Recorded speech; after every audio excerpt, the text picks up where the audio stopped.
అందరికీ నమస్కారం. మనలో చాలామందికి, ముఖ్యంగా వెంకటేశ్వరస్వామి భక్తులకే వచ్చే ఒక సాధారణ సందేహమేంటంటే, స్వామికి అత్యంత ప్రీతిపాత్రమైన శనివారం నాడు అసలు ఏ నైవేద్యం సమర్పించాలి? ఈరోజు మనం ఈ ముఖ్యమైన ప్రశ్న గురించే వివరంగా తెలుసుకోబోతున్నాం. అయితే నైవేద్యం సంగతికొచ్చే ముందు అసలింకో ముఖ్యమైన ప్రశ్న చూద్దాం. వారంలో ఇన్ని రోజులుండగా శనివారానికే ఎందుకంత ప్రాముఖ్యత? వెంకటేశ్వర స్వామిని పూజించడానికి శనివారాన్నే ఎందుకంత పవిత్రంగా భావిస్తారు? ముందుది తెలుసుకుంటే మనకి మిగతా విషయం ఇంకా బాగా అర్థమవుతుంది. ఇక్కడ చూడండి, ఇది చాలా ఆసక్తికరంగా ఉంటుంది.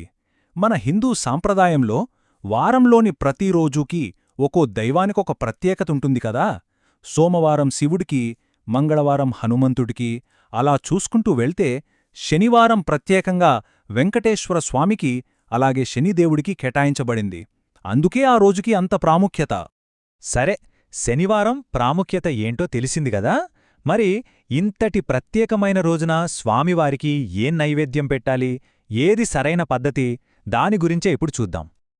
చూడండి, శాస్త్రాలు ఏం చెప్తున్నాయంటే, స్వామికి పెట్టే నైవేద్యం కోసం మనం పెద్దగా ఆర్భాటాలకు పోవాల్సిన అవసరం లేనేలేదు. చాలా చాలా సింపుల్గా ఉండొచ్చు.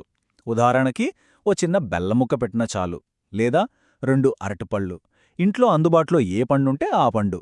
అవ్వేమీ లేకపోయినా భక్తితో ఏదైనా ఒక చిన్న తీపి పదార్థం చేసి పెట్టినా స్వామి స్వీకరిస్తారు. నిజానికి ఈ విషయం స్వయంగా శ్రీ వెంకటేశ్వర వ్రతకల్పంలోనే చెప్పబడింది. ఎవరైతే పూజలు ఘనంగా చెయ్యలేరో వాళ్లు కేవలం 5 కథలు చదివి ఏదైనా పండు, అది చక్కెర కావచ్చు, బెల్లం కావచ్చు, లేదా ఏదైనా తీపి అయినా సరే నాకు నైవేద్యంగా పెడితే చాలు అని. చూసారా, ఇక్కడ ముఖ్యం నైవేద్యం విలువ కాదు, మనం పెట్టే భక్తి, అశ్రద్ధ. సరే, ఏం పెట్టాలో తెలిసిందే, కాని కథ ఇక్కడితో అయిపోలేదు. అసలు ఏది పెట్టినా ఎలా తయారు చేయాలి? నైవేద్యం తయారు చేసేటప్పుడు పాటించాల్సిన నియమాలు కూడా కొన్ని ఉన్నాయి. అవేంటో చూద్దాం. అన్నింటికన్నా మొదటి, అతి ముఖ్యమైన నియమమేంటంటే, మనం సమర్పించే ఆహారం తప్పనిసరిగా సాత్వికంగా ఉండాలి. సాత్వికమంటే ఏంటి? అంటే స్వచ్ఛమైనది, మనసుకి ప్రశాంతతని ఇచ్చేది, ఎలాంటి తామస గుణాలు లేనిది అని అర్థం. అంటే కొన్ని పదార్థాల్ని మనం ఖచ్చితంగా వాడకూడదన్నమాట. ఉదాహరణకు ఉల్లిపాయ, వెల్లుల్లి, ఇవి తామస గుణాల్ని ప్రేరేపిస్తాయి కాబట్టి నైవేద్యంలో నిషిద్ధం. అలాగే మాంసం, గుడ్లు, మద్యం వంటివి కూడా వాడకూడదు. మరి ఏం వాడచ్చు? అల్లం, స్వచ్ఛమైన ఆవు నెయ్యి, ఆవుపాలు, బెల్లం, ఇలాంటి సాత్వికమైన పదార్థాలు వాడాలి. ఇక పదార్థాల సంగతి పక్కన పెడితే నైవేద్యం వండేవాళ్లకి కూడా కొన్ని నియమాలున్నాయి. కేవలం స్నానం చేసి శారీరకంగా శుభ్రంగా ఉంటే సరిపోదు. అంతకంటే ముఖ్యంగా మనసు కూడా స్వచ్ఛంగా, భక్తితో నిండి ఉండాలి. ఎలాంటి చెడు ఆలోచనలు లేకుండా పూర్తి శ్రద్ధతో స్వామికోసమే చేస్తున్నామన్న భావనతో వండాలి. అసలు ఈ నైవేద్యం అనేది ఒక పెద్ద పూజా విధానంలో ఒక భాగం మాత్రమే. అదే శనివారం వ్రతం. ఇది వరుసగా 7 శనివారాల పాటు ఆచరించే ఒక వ్రతమన్నమాట. ఈ వ్రతాన్ని ఇంట్లోనే చాలా సులభంగా చేసుకోవచ్చు. ముందుగా ఆవు నెయ్యితో కాని, నువ్వుల నూనెతో కాని దీపం వెలిగించాలి. ఆ తరువాత ఓం నమో వెంకటేశాయ అనే మంత్రాన్ని లేదా స్వామివారి అష్టోత్తర శతనామావళిని చదువుకోవాలి. ఇక ఈ వ్రతంలో అత్యంత ముఖ్యమైనది శ్రీ వెంకటేశ్వర వ్రతకల్పంలోని 5 కథలను చదవడం. ఆ తర్వాత మనం ఇందాక చెప్పుకున్నట్టుగా స్వచ్ఛంగా తయారుచేసిన నైవేద్యాన్ని స్వామికి సమర్పించాలి. చివరగా హారతిచ్చి పూజను ముగించాలి. అంతే.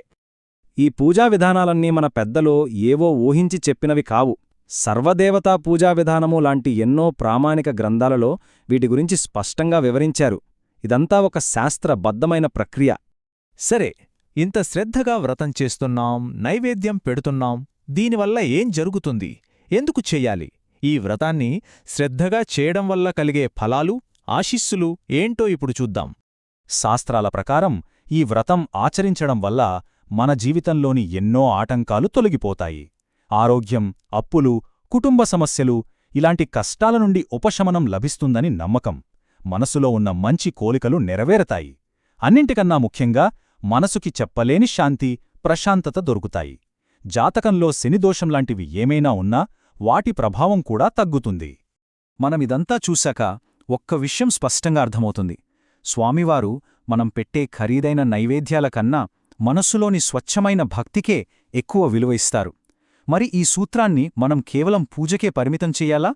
మన రోజువారీ జీవితంలో మనం చేసే ప్రతి పనిలో, మన బాధ్యతల్లో ఈ స్వచ్ఛమైన ఉద్దేశాన్ని, ఈ భక్తిని ఎలా అన్వయించుకోవచ్చు?